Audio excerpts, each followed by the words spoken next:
Chapter 8 Something Worse Than the Night. The next morning, the darling children were measured for their trees. Hook, if you recall, thought it silly to have one tree for each lost boy, but it actually made a great deal of sense. Each different sized boy had a door that fit him as perfectly as a tailored suit. This way, they could all enter the cave at once without having to wait in line. More important, no other body except each lost boy's exact body could fit in that particular tree. This was especially helpful in case of a sneak pirate attacks. After a few days' practice, the darling children became very quick and graceful about using their trees. To enter the cave, they sucked their breath in, and down they went at exactly the right speed. To rise, they sucked in and blew out and so wiggled up. They also grew to love their new underground home. It was simple and sweet, a bit like camping. Even Wendy stayed there now. It was lonely in her own house, and this felt so much more like a real family. The cave was one large, cozy room with a floor made of dirt. The boys used mushrooms as chairs and sawed off tree trunks as a table. There was one big bed on which all the boys, except Michael, slept, packed in like packed in like sardines in a tin. Because space was so tight, there was a strict rule against turning around until one boy gave the signal, and then everyone had to turn at once. Michael could have slept in the bed too. There was always room in Neverland for one more. But he was the littlest, and Wendy liked to pretend that he was her baby, so she hung him in a basket next to her bed. Her pet wolf, who followed her everywhere, slept on the floor, guarding them both. Tinker Bell also lived in the cave, in a tiny space carved into the wall, no larger than a bird cage. Over the entrance to her room hung a curtain that she could pull shut when she wanted privacy. Small as it was, Tink's room was the fanciest part of the whole cave, filled with the finest fabrics, soft tiny bedspreads, and delicately carved antique furniture. Your house may be bigger, Tinker Bell informed Wendy, but mine is better. Still, Wendy had bigger concerns than whether Tink's house was better. The boys kept her so busy, cooking and cleaning and sewing, that weeks would sometimes go by before she left the cave and saw daylight. It makes me long for the old single life, she thought wistfully, as her real grown-up might. As for her parents, she missed them and worried about them, but there was something about Neverland that made time and those worries blur.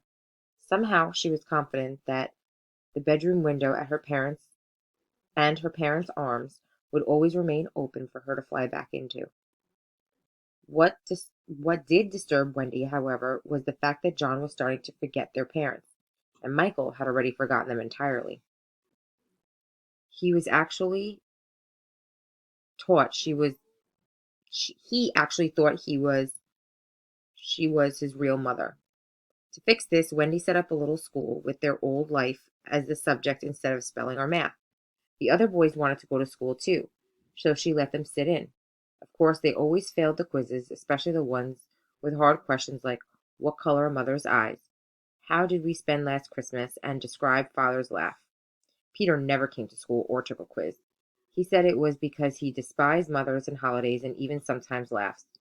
But it really was because he couldn't read or write.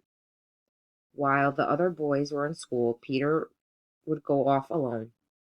Whether he went on real or imaginary adventures, Wendy could never tell unless she or one of the boys had also gone. And, with Peter, sometimes not even then. But Wendy had many of her own adventures.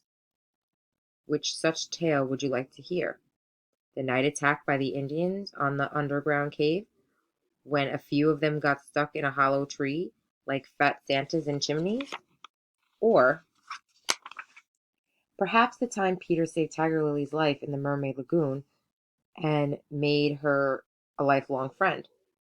Maybe I should tell you Maybe I should tell you instead about the cake the pirates baked and kept leaving around to make the boys sick, but which Wendy kept finally finding and snatching from the hands of her children until it got stale and they didn't want it anymore, and Hook eventually tripped over the hard, stale lump in the dark, stubbing his toe. I could tell you about the birds that were Peter's friends, especially the Never bird, who lived in the tree above the lagoon and how her nest fell into the water once. But she kept sitting on it anyway to protect her eggs, and Peter gave orders that nobody was to disturb her. A shorter lagoon adventure, and almost as exciting, was Tinker Bell's attempt, with the help of some of the other fairies, to float a sleeping Wendy back to the mainland on a leaf until Wendy woke up and swam back to Neverland, foiling Tink again. Perhaps the best way to choose is simply to toss a coin, and so the lagoon won. If you are lucky, when you close your eyes at night, you will sometimes see a lovely lagoon where the mermaids live and sing their beautiful songs. When you're awake, the nearest you can get to this lagoon is the beach at sunset in the surf. The children spent long summer days at the lagoon, swimming or lazily floating. Much to Wendy's disappointment, the mermaids turned out to be as unfriendly as Tinker Bell. When they weren't splashing her with their tails, they ignored her completely. The mermaids didn't like the boys either, except, of course, Peter. Peter spent hours talking to the mermaids or sitting on their tails when they got particularly cheeky. The lagoon was the most beautiful at night, when the moon came up and the mermaids began to sing their strange, wailing songs to lure sailors onto the rocks. But it was not a safe place for humans then. Wendy knew this and made sure that she always gathered her children and left before dark. On this day, however, as they were all dozing on Marooner's Rock after lunch, something strange and frightening happened. It wasn't night yet, at least Wendy didn't think it was. The lagoon seemed to shift around them. Little shivers ran over the water, and shadows replaced the sun. It was not night that had come, it was something worse.